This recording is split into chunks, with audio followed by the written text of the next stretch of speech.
Hey, my name's Adam Flick, and I'm a self-taught developer focusing on Web3 and blockchain. I started this channel to document my journey, to share the tools I'm making, and to talk about topics that I find interesting and that I think are important for everybody to know about. I used to work as a live sound audio engineer, system tech, deploying large sound systems, touring, working for sound companies. And within the past year, at 42 years old, I decided to switch careers and dove headfirst into programming as a transitional job to get me out of the previous line of work. I took a job doing IT, which I needed to retool my skills a little bit, took some courses online, took a Google course, brushed up on gaps that I had in my networking and IT knowledge, and now I have a job where I'm learning on the job networking, security, and system administration. And then on top of that, I'm teaching myself to code. I started with Python just to see if I could even get my brain to do it. I had a huge barrier mentally in terms of thinking I was even smart enough to do this. I dove into it. I really actually kind of like it. I was surprised. I also make beats and do music production on the side. And the thing that I noticed related to coding is that it's basically a giant puzzle. Just like when you do music production, you take all these pieces, you put them together, you don't really know how it's going to come out, you make tweaks here and there, and then you just keep building on top of what you've previously done. So it was this weird similarity that I wasn't aware was going to be there. So after Python, I moved into Solidity because I have an extreme desire to work in Web3 and blockchain. I think it's the future. I think it's needed for humanity with what's coming down the pipelines with AI and post-labor economics. That's for a whole other video, but this is the type of stuff that I'm going to talk about on this channel. For this first video, I'm just going to break down a smart contract that I made as my first solo project outside of the courses I did. I did some courses on Cipher and Updraft from Patrick Collins, highly recommended. Definitely worth checking that out if you're trying to move into this and learn about it. So this first thing I made is it's a donation splitter. It lets you connect ETH donations from a pool of people and split them up evenly. So this could be used for a shared revenue split, any sort of donation coming from multiple people, and you just need to pay out the parties evenly. Only the owner, so in this case me, can execute the final call and telling it to split the donation out. But it was just a cool tool to try to build to really nail in some of this stuff with Solidity that I'm still learning and trying to wrap my head around.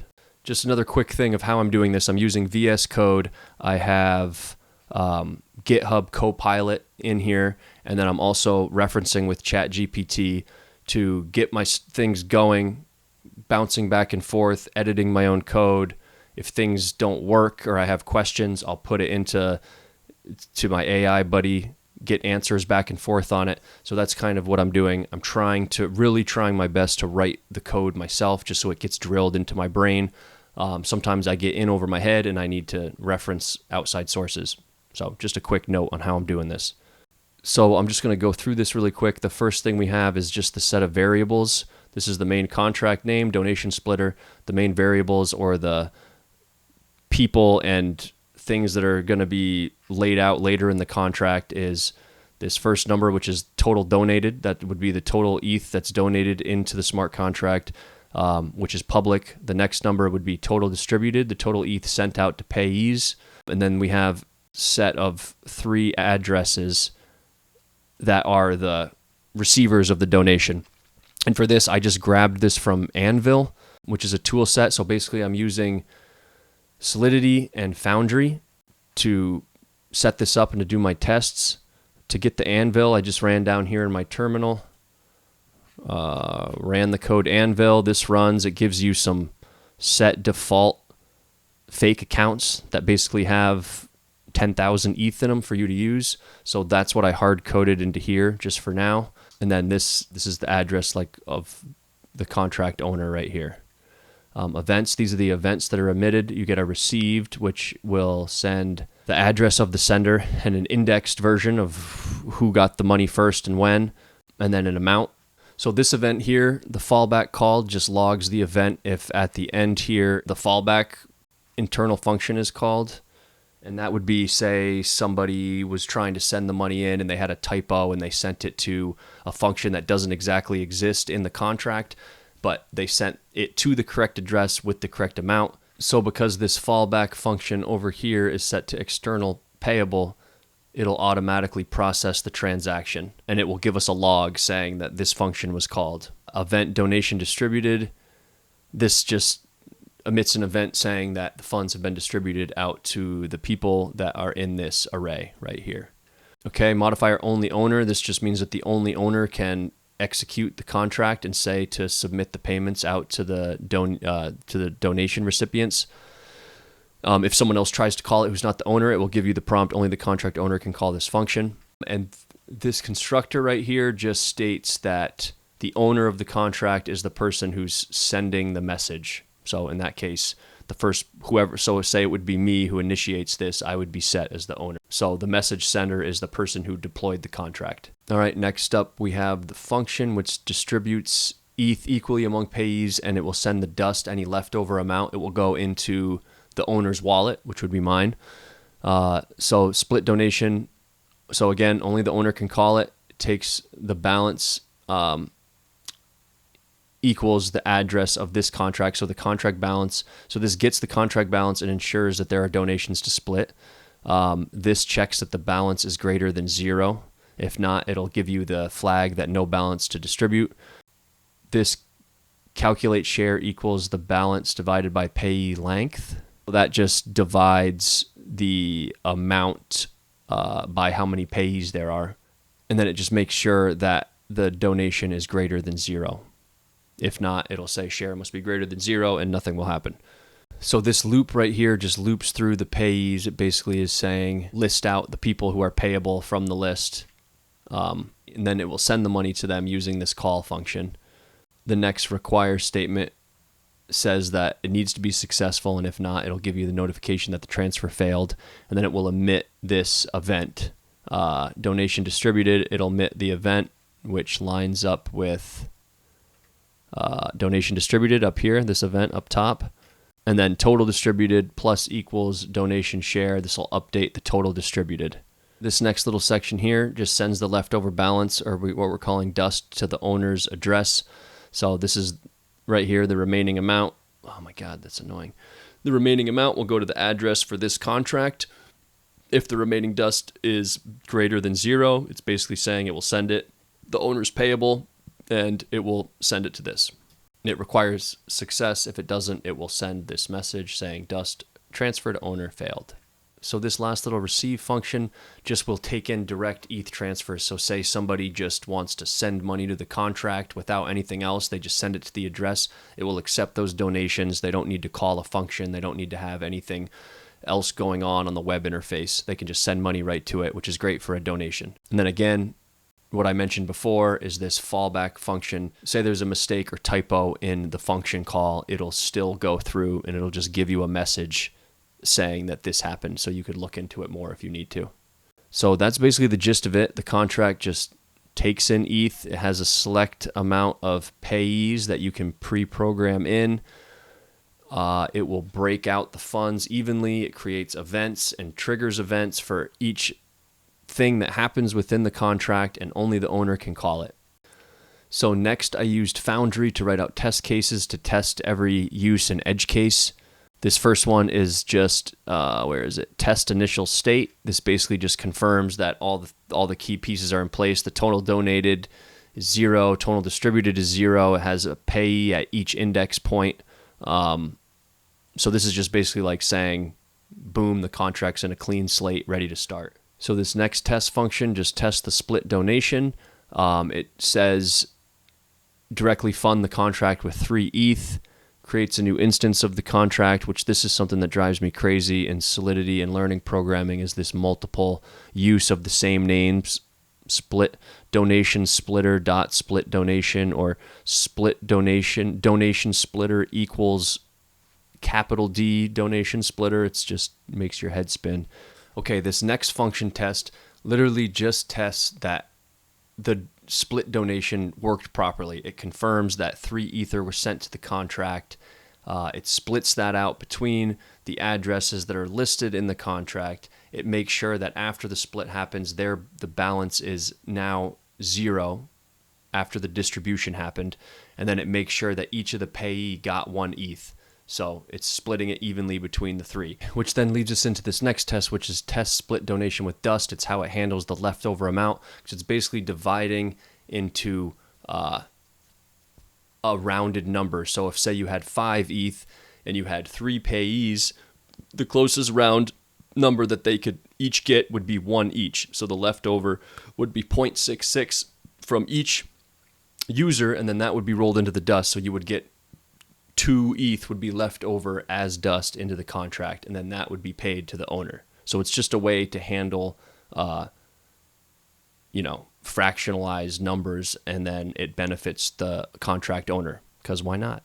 Test only owner can split. This is just making sure that only the owner can split the funds and release the payments. If it's not the owner, it will fail, and it will just say only the contract owner can call this function.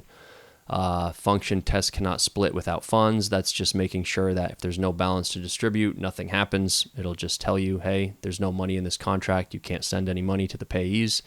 So this one right here, test donation too small to split, it just makes sure that the amount can be evenly distributed. So say it was 2-way, that cannot evenly be split between 3. So it would say share must be greater than 0. If it was something like 1 ETH, it would split it up.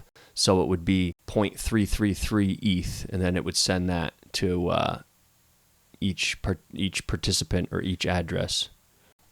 So this next test just makes sure that the receive and emit functions are working.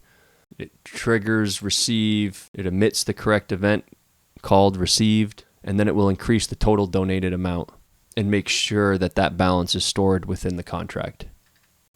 So this next test just makes sure that the donation emits events and distributes correctly. So it's this just another deeper test similar to the one we did above, where it makes sure the amounts were sent to the right people and that all the events were emitted properly. So this final test down here just makes sure that this fallback function works, and that if someone triggers that function and it's written wrong, but the money still hits the account, it'll still go through. The only reason why it will give this error, if there's no success, failed to send ETH to contract, that would happen if for some reason the fallback failed for whatever reason. So a reason this would fail is, say that your contract wasn't marked as payable, and then it would fail, and then it would give you a heads up like, oh, hey, why is this failing? It's got to be something in my contract that I did. And then you would go back through donation splitter, look, and you would say, oh, hey, it's not listed as payable. This is another thing in VS Code. If something all of a sudden shows up a squiggly line that was working before, just do this little shift caret over that way, reload window, and boom. I've spent many time trying to track down a problem that was non-existent, and I just needed to reload the window. Okay, so then to run these tests, first you would do forge build, and you would just make sure that it compiles correctly. So yeah, and as I'm writing this contract out, like when I was doing donation splitter, every time I'd write a new function, I would do forge build just to make sure everything was compiling correctly, and then I would know, hey, I have an error. If it's not, it'll give you an error here, and you'll be able to know what you need to go back to fix. So back to the test now. If I run forge test, it'll run all my tests here, and it will show me that I pass them all. But generally what I do as I'm going through is you're testing each test as you go. So function test initial state. So you would do forge test dash match, dash test, and then test initial state. Boom, no files change. Boom, see, it passed here. If it failed, it would fail and it would give you an error. Say you wanted to see more of a detailed output of what the error would be, you would do dash VVVV, and that will give you all the steps that it's taken. So then that will help you debug where the actual failure is happening, so you can pinpoint what you need to fix. But which is also great now with Copilot, you can it'll give you a little star right here. You can click on it and you can have it explain to you what's happening and why. You can have it fix it. So that's pretty nice. but I've been trying to not rely on it too much to try to have myself solve the problem so it registers. But sometimes when you're deep in it, it's nice to just be able to fire through it. So that's what I would do then. I would fire through. So we did that, test initial state. Okay, we just made this new test. I would copy this right here. I would do this. I would come down here. If you page up, you can get the previous thing you called. I would copy that in here, hit enter, boom. And that's going to test. So then that's what you're doing as you go through the file. And then another thing to test, if you hit clear here, that'll clear your window. If you do forge coverage, this will run all the tests and show you how much of your contract has been tested and is 100% covered. So right now we have 100% coverage on pretty much everything except for a few branches, 9 out of 11. So I could probably write a couple more edge case tests if I really wanted to get that to 100, but I think it's looking pretty good for just this simple donation splitter. So again, something like this could be used for a revenue share for a small team of people creating something together. It could be used as a tip jar. It could be used for an event where you needed to split donations. Say you were running in a charity event and there was 4 advertisers who were going to be collecting any donations, or not 4 advertisers, for 4 different charities who were a part of this race that they put together. All the donations could evenly and quickly and reliably be split between all the parties. So this was the first video like this I've done. I'm going to do some more. Any feedback is welcome. I'm learning as I'm doing this. This was something I made a month ago. I think this will be a little easier for me right as I'm making the contract to record these videos after. I have a little bit of a backlog to do, so bear with me. Down below, there's a link to this code on GitHub. You can download it. You can use it as you want. The next project I'm going to go over that I made after this one is a basic escrow account, so that'll be cool to go over and explain what I'm doing. So definitely like this video, subscribe, and be on the lookout for more.